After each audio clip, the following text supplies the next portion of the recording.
Hello, আসসালামু আলাইকুম। কেমন আছেন সবাই? ভালো আছেন? আমি আজকে আপনাদেরকে কীভাবে লাতি আর্ট বানাতে হয় এটা আমি আপনাদেরকে দেখাতেছি। দেখেন,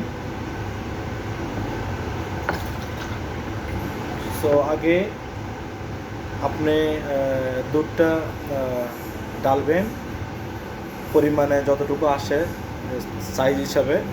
তো এখন আমি এটা হচ্ছে আমাদের ছোট সাইজ, ওটা পরিমাণে আমি দুধ ডালছি। এখন আমি স্টিম স্যানিটাইজ করলাম। ওকে, এরপরে এরেশন করলাম দুধ। লাতি আটে আসবে 2 to 3 second aeration. Okay, so আমি কিউটা শর্ট করছি। ওকে, এখন এটা হচ্ছে অটো স্টিম, ঠিক আছে? এটা অটোমেটিক বন্ধ হয়ে যাবে। তো স্টিমের পরে আমি স্টিম ওয়ান স্যানিটাইজ করলাম। After I finish, I'm to racing the steaming.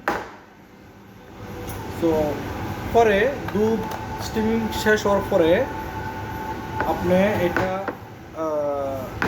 একটু আওয়াজ করে গ্রুম করবেন, যেহেতু আপনার ফোমগুলা যেন মাইক্রোফোন হয়ে থাকে।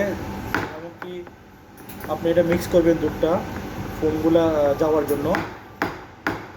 তারপরে আপনি এটা পোর করবেন। ওকে, তো এই পোর করার সময় দূরেও না কাছে না, ঠিক আছে? প্রথম মিক্স করবেন, এরপরে মিক্স করার পরে আবার এটা লোকেশন করবেন। হ্যাঁ, কোথায় আপনি এটা ডালবেন, কীভাবে মানে আপনি ভালো একটা পাতিয়েল বানাবেন ওইটার লাগা, ঠিক আছে? তো এটা আমি ডালছি,